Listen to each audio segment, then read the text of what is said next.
हमारे देश की वित्त मंत्री निर्मला सीतारमण ने आज यानी 1 फरवरी 2026 को संसद में बजट प्रस्तुत कर दिया है। ये बजट वर्ष 2026-27 का है और इसके अंतर्गत जो सबसे महत्वपूर्ण बातें हैं उन्हीं पर आज हम चर्चा करने वाले हैं। तो इस बजट की जो सबसे महत्वपूर्ण बात है वो क्या है? वो है बजट का आकार।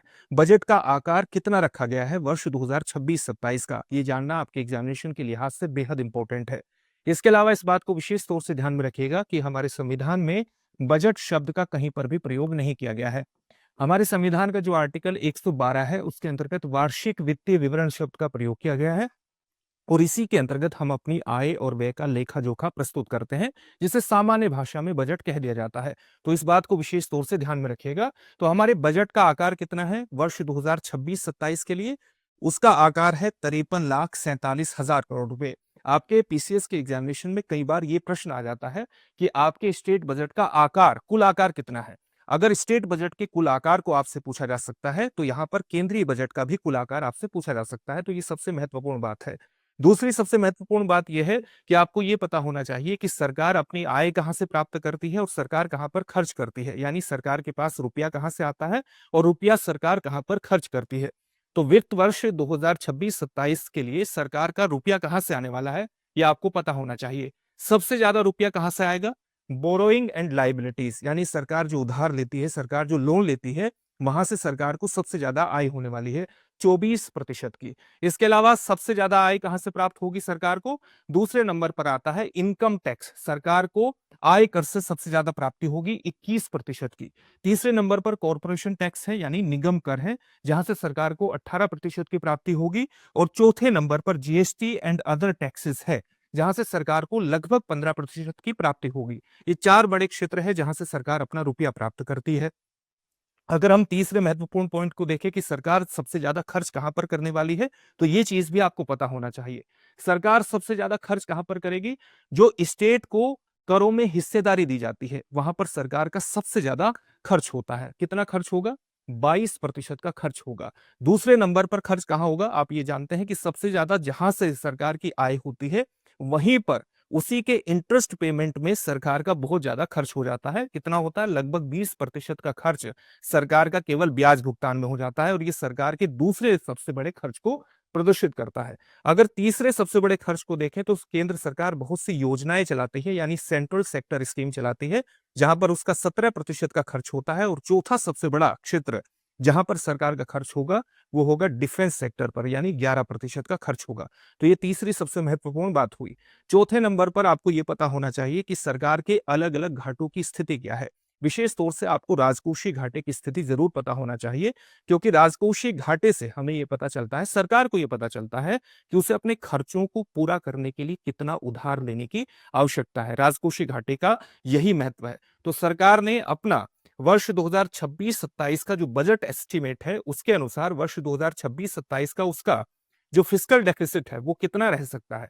वो 4.3% रहने की उम्मीद है। यानी ये कहीं ना कहीं जो सरकार का एक टारगेट रहता है कि 4 से 4.5%, या आप कह सकते हैं कि 4.5% का उसका फिलहाल टारगेट है एफआरबीएम एक्ट के तहत, यानी physical responsibility and budget management जो एक्ट है उसके अंतर्गत फिलहाल उसका टारगेट है 4.5% का।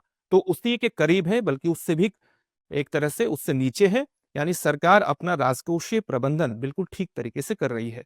यहां पर आपको यह भी पता होना चाहिए कि राजकोषीय घाटा वस्तुतः होता क्या है। सरकार का जो टोटल व्यय होता है और जो टोटल प्राप्तियां होती हैं, इन प्राप्तियों में से अगर आप उधार निकाल देंगे, उधार को निकाल दीजिए, और इसका जो आपको एक बैलेंस मिलेगा वही राजकोषीय घाटा होता है। और इससे सरकार को यह अनुमान रहता है कि उसको अपने खर्चों को पूरा करने के लिए कितना उधार लेने की आवश्यकता है। तो राजकोषीय घाटे का जो प्रबंधन है वो सरकार ने बेहतर तरीके से किया है। पांचवा महत्वपूर्ण पॉइंट यह है कि आपको यह भी पता होना चाहिए कि राज्यों को सरकार कितना पैसा दे रही है, यानी केंद्र से कितना अंतरण हो रहा है, टोटल ट्रांसफर संघ राज्य क्षेत्रों और राज्यों को टोटल अंतरण कितना हो रहा है। तो 2026-27 का जो बजट एस्टिमेट है उसके अंतर्गत राज्यों और केंद्र शासित प्रदेशों को 26.21 लाख करोड़ का, यानी 26,21,000 करोड़ रुपए का ट्रांसफर टोटल होने वाला है राज्यों को और केंद्र शासित प्रदेशों को। इसके अलावा जो 16वां वित्त आयोग है जिसके अध्यक्ष डॉक्टर अरविंद पनगड़िया थे, उसकी जो सिफारिशें थी, 16वें वित्त आयोग की सिफारिशें कब से कब तक लागू होंगी? वर्ष 2026 से वर्ष 2031 तक लागू होंगी और इसके अंतर्गत सिफारिश की गई है कि राज्यों और केंद्र शासित प्रदेशों को 41% का ट्रांसफर होना चाहिए, जो कि केंद्र और राज्यों के बीच करों का बंटवारा होता है। तो सरकार ने इसकी सिफारिश को स्वीकार कर लिया है, ये भी आपको पता होना चाहिए। महत्वपूर्ण पॉइंट है और आपके एग्जामिनेशन में पूछा जा सकता है। साथ ही बजट 2026-27 में सरकार ने अपने 3 कर्तव्य भी एक तरह से उल्लेखित किए हैं कि उसके 3 महत्वपूर्ण कर्तव्य क्या होंगे और कहां पर ये उल्लेखित किए गए हैं। सरकार ने सीधे तौर पर कहा है कि उसका जो बजट है वो युवा शक्ति को समर्पित है और सरकार का संकल्प है कि वो किसान, महिला, दलित, वंचित, शोषित, पीड़ित और पिछड़े वर्ग पर विशेष ध्यान केंद्रित करना चाहती है और यहीं पर उसने अपने 3 कर्तव्य निर्धारित करे हैं। 3 कर्तव्यों में पहला कर्तव्य क्या है? पहला कर्तव्य है कि सरकार आर्थिक विकास को गति प्रदान करना चाहती है और साथ ही इस विकास को धारणीय यानी सस्टेनेबल बनाए रखना चाहती है। यानी विकास ऐसा नहीं करना चाहती जिससे पर्यावरण पर नकारात्मक प्रभाव पड़े, बल्कि उसके साथ संतुलन एस्टेब्लिश करके ताकि भविष्य की पीढ़ियों के लिए भी संसाधन लगातार मौजूद रहे, इस प्रकार के विकास को हासिल करना चाहती है। दूसरा कर्तव्य है कि हमारे लोगों की जो आकांक्षाएं हैं उनको पूरा किया जाए, ये सरकार का दूसरा कर्तव्य है। और तीसरा कर्तव्य है कि सबका साथ और सबका विकास का जो सपना है उसको धरातल पर उतारा जाए, उसको पूरी तरह से एक तरह से ग्राउंड रियलिटीज बनाई जाए, ग्राउंड रियलिटी में तब्दील कर दिया जाए। अगला जो महत्वपूर्ण पॉइंट है वो सरकार के कुछ महत्वपूर्ण लक्ष्यों को प्रदर्शित करता है, या आप कह सकते हैं कि सरकार ने जो वृद्धि और विकास का सपना रखा है उसके कुछ महत्वपूर्ण स्तंभों को प्रदर्शित करता है। तो यहां पर वृद्धि और विकास के 6 स्तंभ सरकार ने अपने बजट में निर्धारित किए हैं। ये 6 स्तंभ कौन से हैं?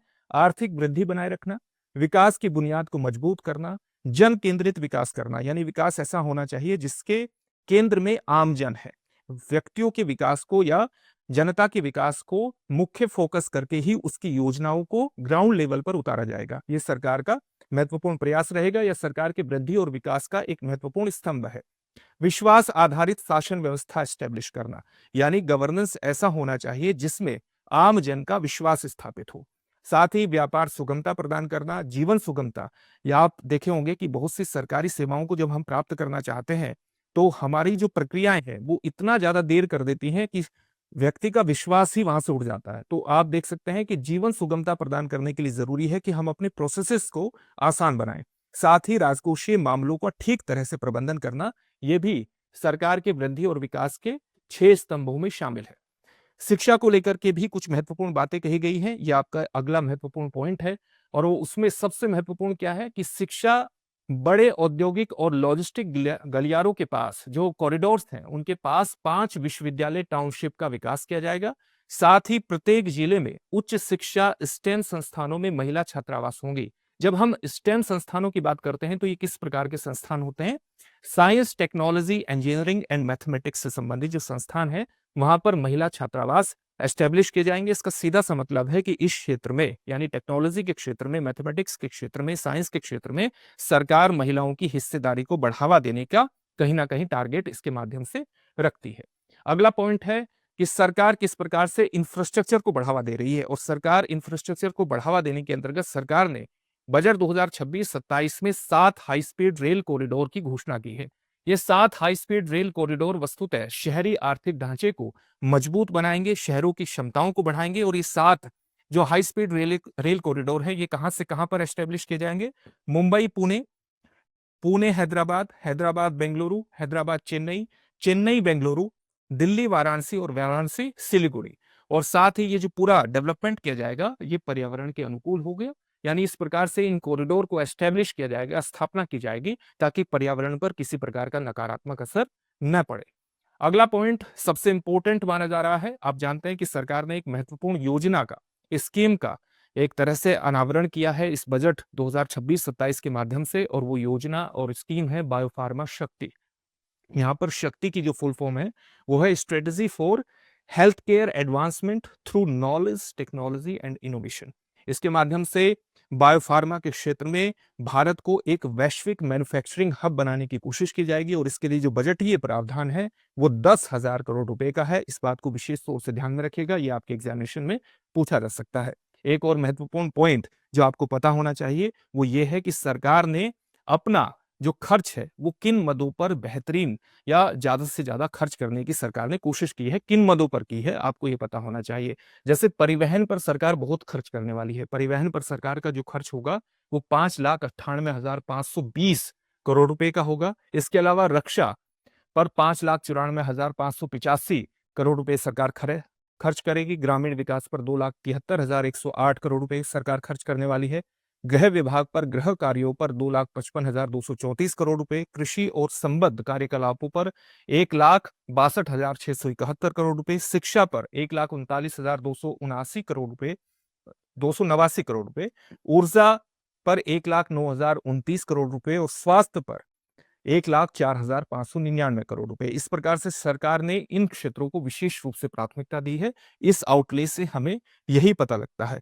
तो ये कुछ महत्वपूर्ण पॉइंट्स थे जो आपने जाने, और इनके बारे में अगर आपको ये तथ्य याद होंगे तो एग्जामिनेशन में निश्चित रूप से आपको लाभ होगा। अब आपके लिए एक अभ्यास प्रश्न है। अभ्यास प्रश्न है, निम्नलिखित में से कौन सा high speed rail corridor budget 2026-27 में प्रस्तावित किया गया है? आपके सामने ऑप्शंस हैं, दिल्ली जयपुर, मुंबई अहमदाबाद, हैदराबाद बेंगलुरु या पटना रांची। इस प्रश्न का उत्तर कमेंट बॉक्स में कमेंट करके जरूर दीजिएगा। फिर से एक नए सेशन में आपसे मुलाकात होगी। अगर आपको हमारी वीडियो अच्छी लगती है तो लाइक जरूर कीजिए, अपने दोस्तों के साथ शेयर कीजिए, साथ ही हमारे चैनल को सब्सक्राइब भी जरूर कीजिएगा। आपका सब्सक्रिप्शन आपके लिए छोटी बात हो सकती है, हमारे लिए बहुत बड़ी प्रेरणा का स्रोत होता है। धन्यवाद। अब एग्जाम की तैयारी को और बेहतर करने के लिए हमारे चैनल को लाइक, शेयर और सब्सक्राइब करना ना भूलें।